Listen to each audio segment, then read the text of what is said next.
Episode 12 में हम देखते हैं वही सू को किस करने के लिए उसके करीब आता है, लेकिन कुछ सोचकर रुक जाता है और सू से दूर चला जाता है। हम सू को देखते हैं जो असल में सोई नहीं थी।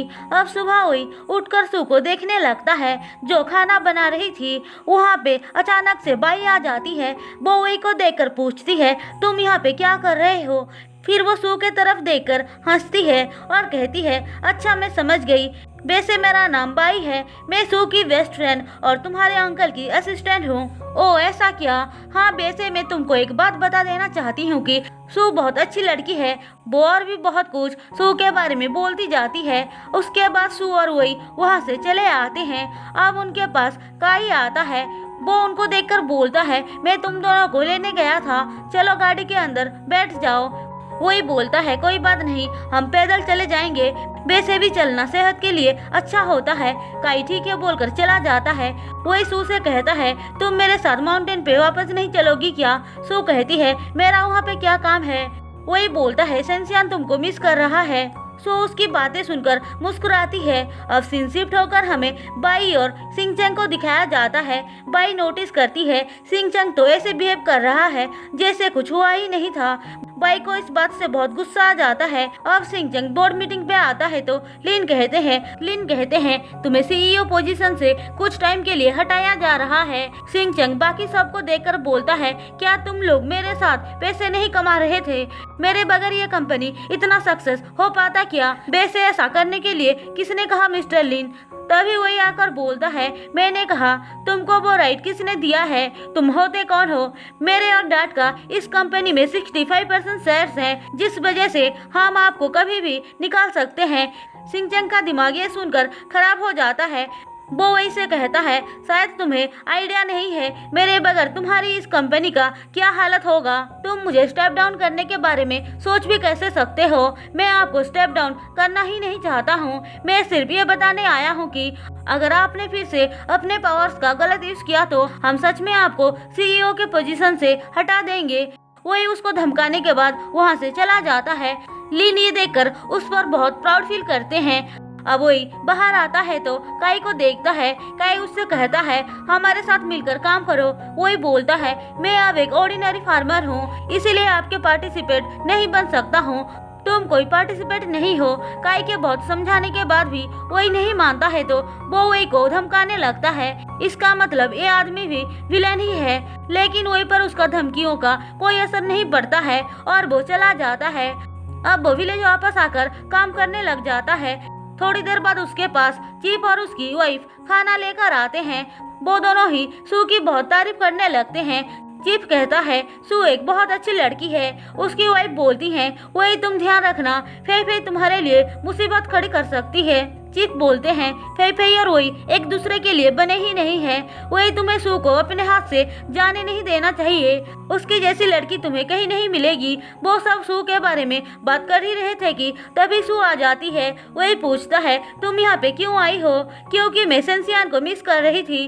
वही ये सुनकर खुश हो जाता है। उसके बाद वो दोनों घर आके बातें करने लगते हैं। थोड़ी देर बाद वहाँ पे फेई आती है और बोलती है, मुझे सू से बात करनी है। फिर वो दोनों वैसे दूर चले आते हैं। फेई कहती है, तुम वापस क्यों आई? क्या मैं थोड़ा रिलैक्स करने भी नहीं आ सकती हूँ? मुझे लगा था तुम गिव अप कर चुकी हो। ऐसा बोलकर वो चली जाती है।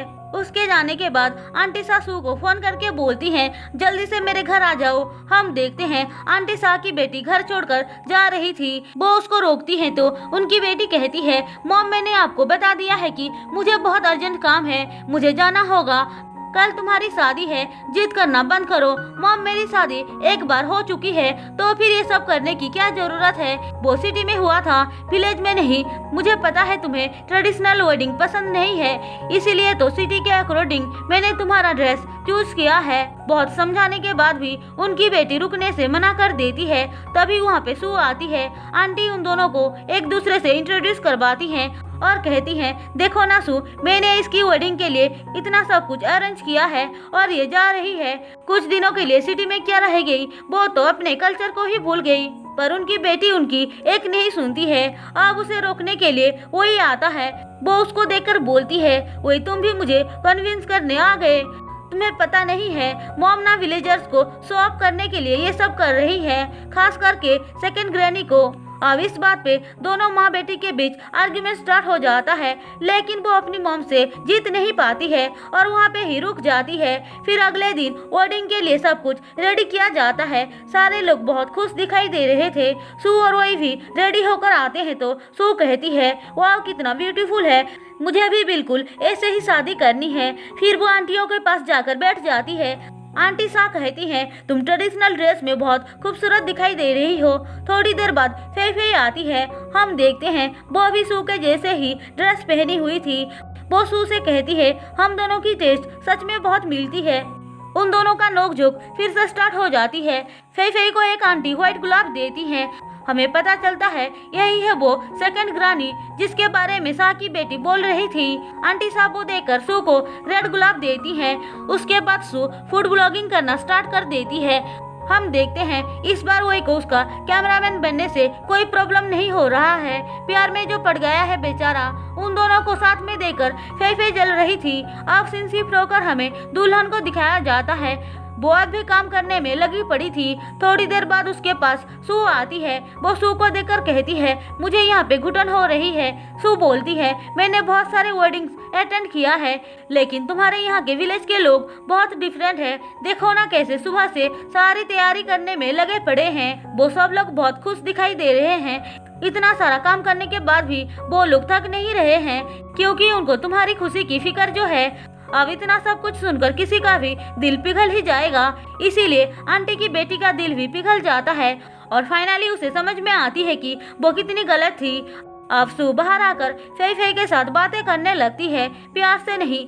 उन दोनों की बातें तो तानों से भरा पड़ा था। आंटी सावे के पास आकर बोलती हैं, तुम्हें रेड गुलाब पसंद है या व्हाइट? मुझे गुलाब पसंद नहीं है, मुझे सिर्फ सू पसंद है। ऐसा बोलकर वो सू को देखने लगता है। अब आंटी सा अपनी बेटी के पास आकर बोलती है, तुमने मुझे क्यों बुलाया? वो कहती है, मॉम मुझे वेडिंग ड्रेस नहीं पहननी है। तुम ये सब क्या बोल रही हो? तुम्हें वेडिंग ड्रेस नहीं पहननी है तो क्या पहननी है? मॉम आपने कहा था ना, आपने मेरे लिए ट्रेडिशनल ड्रेस चूज किया है, मुझे वही पहनना है। उसकी मॉम ये सुनकर खुश हो जाती है। उसके बाद धूमधाम से शादी होती है। शादी खत्म होने के बाद सारे लोग मिलकर बलून फोड़ने का गेम खेलते हैं। सारे लोग बहुत इंजॉय करते हैं और गेम का विनर चीफ होते हैं। गेम के बाद खाना पीना स्टार्ट हो जाता है, लेकिन फे फे का तो सारा ध्यान वही और सू पे ही होता है। वो उन दोनों का पिक्चर लेकर यूवी को भेज देती है और कहती है, देखो तुम्हारी बॉस को कैसे मजे कर रही है। अब सू को किसी का कॉल आता है तो वो बात करने के लिए बाहर जाती है। वही भी उसके पीछे पीछे आता है। वो दोनों बात कर ही रहे थे कि तभी फे फे आ जाती है। वो कहती है, वह मुझे तुमसे बात करनी है। सू कहती है, ठीक है तुम दोनों बात करो, मैं जाती हूँ। अब सू के जाने के बाद फे फे ये बता देती है कि वो उसको पसंद करती है। वही बोलता है, मुझे माफ कर दो, तुम माफी क्यों मांग रहे हो? मैं जानती हूँ तुम मुझे पसंद नहीं करते हो, लेकिन मैं तुमको बचपन से ही पसंद करती हूँ और आगे भी करती रहूंगी। ऐसा बोलकर वो रोते हुए चली जाती है। वहीं दूसरी तरफ सू को इस बात की बहुत रिग्रेट हो रही थी कि उसने क्यों फे फे और वही को अकेले बात करने के लिए छोड़ दिया। अब वही के आते ही वो कहती है, तुम और फे फे। वही बीच में ही बोलने लगता है, फे फे है, तुम हो और मैं हूँ। सो इस बात से नाराज हो जाती है तो वही कहता है, मैं ये बोलना चाहता था कि मैं तुमको पसंद करता हूँ, मैं तुम्हारे साथ हमेशा रहना चाहता हूँ। ऐसा बोलकर वो फाइनली उसको किस करता है और इसी के साथ एपिसोड 12 खत्म होता है। दोस्तों अगर आपको मेरी एक्सप्लेनेशन पसंद आई हो तो चैनल को सब्सक्राइब और वीडियो को लाइक जरूर कर देना।